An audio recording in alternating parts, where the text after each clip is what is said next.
میرے چینل کو لائک اور سبسکرائب کریں۔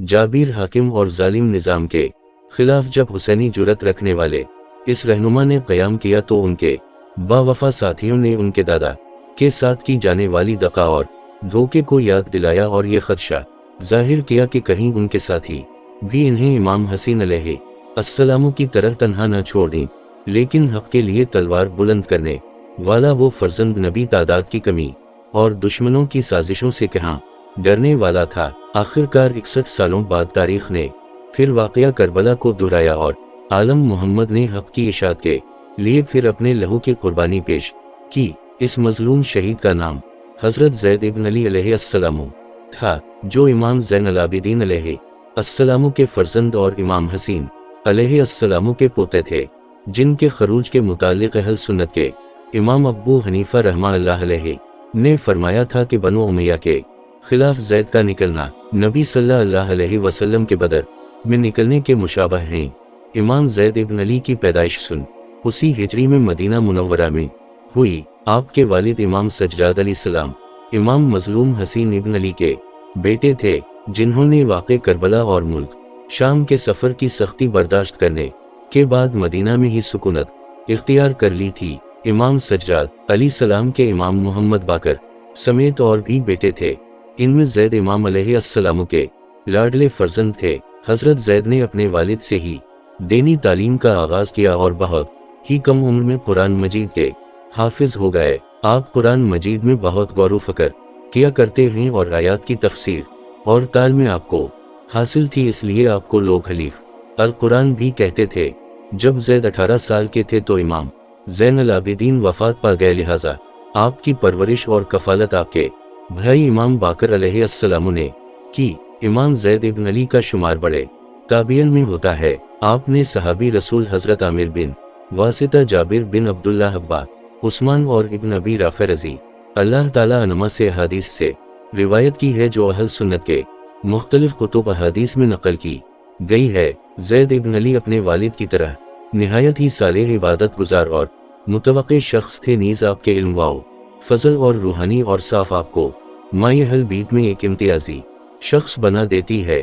حضرت زید لوگوں کو قرآن و سنت اور اہل بیت کی پیروی کی دعوت دیا کرتے تھے، لوگوں کو امر بالمعروف و نہی انیل منکر کی اہمیت بتایا کرتے اور ظالم و جابر حکمرانوں کے خلاف جہاد کرنے کی ترغیب دیتے تھے۔ اس وقت بنو میاں کا حاکم حشام بن عبد الملک تھا، جو نہایت ہی ظالم، فاتنہ پرست اور ایس پرست بادشاہ تھا۔ مورخین نے حشام بن عبد الملک کے دور کو بنو میاں کا بدترین زمانہ قرار دیا ہے۔ دراصل مسلمان بنو میاں کے ظلم و ستم سے تنگ آ گئے تھے اور وہ کسی ایسے رہنما کے خواہش رکھتے تھے جس کی رہنمائی میں بغاوت کی جا سکے اور اس جانب حکومت کو جڑ سے اکھاڑ پھینکا جا سکے۔ واقعہ کربلا کے بعد تحریک توابین اور مختار سختی کے قیام کے ذریعے چھوٹی چھوٹی کوششیں ضرور کی گئیں، لیکن کوئی بڑی کامیابی نہ مل سکی، لہٰذا لوگوں نے اب اہل بیت سے تعلق رکھنے والے ایک معزز شخص کی طرف رخ کیا اور انہیں میں زید میں اپنا رہنما اور امام نظر آیا۔ عبد الملک بن مروان کی موت کے بعد 105 ہجری میں حشام بن عبد الملک حاکم مقرر ہوا۔ حکومت سنبھالتے ہی اس نے گورنروں کو معدل کرنا شروع کر دیا اور اپنے پالتو اور وفادار لوگوں کو عراق، مصر اور حجاز میں گورنرنے کے عہدوں پر فائز کرنے لگا۔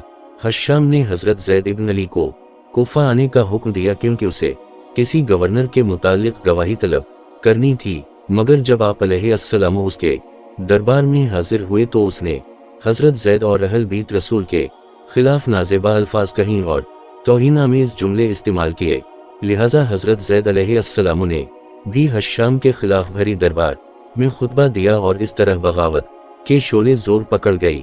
جب جناب زید حشام کے محل سے باہر آئے تو کوفہ کے لوگ آبلے اسلام کے ارد گرد جمع ہو گئے اور آپ کی عزت و تعظیم کرنے لگے۔ کئی برسوں بعد انہوں نے خاندان نبوت کے کسی شخص کو دیکھا تھا، لہٰذا انہوں نے حضرت زید کا پرجوش استقبال کیا اور انہیں درخواست کیا کہ آپ ہمارے امام بن جائیں، ہم اس طاغوتی حکومت سے تنگ آ گئے ہیں۔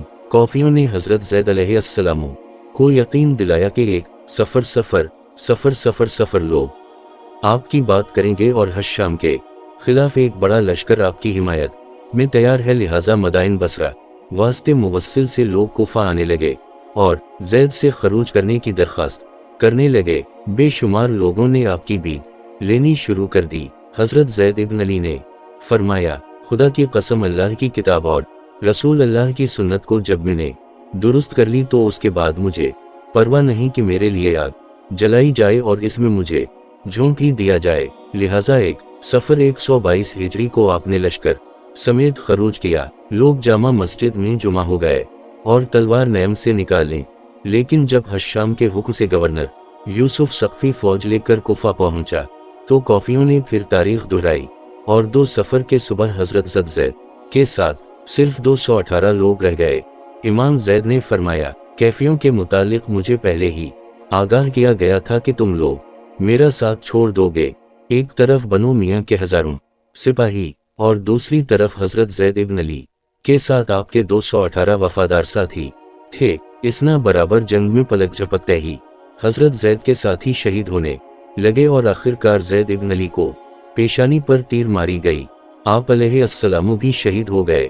بنو میاں کے ڈر سے آپ کے ساتھیوں نے آپ کو خفیہ طور سے دفن کر دی، مگر ایک شخص نے یوسف شخصی کو خبر دے دی کہ آپ کہاں مدفون ہیں، لہٰذا اس نے آپ کے جسم مبارک کو قبر سے باہر نکالا اور سرتن سے جدا کر کے حشام کے پاس بھیج دیا۔ حشام نے سر کی بے حرمتی کی اور آپ کے جسم مبارک کو مدینہ میں سولی پر لٹکا دیا گیا، جو کئی سالوں تک یوں ہی لٹکی رہی۔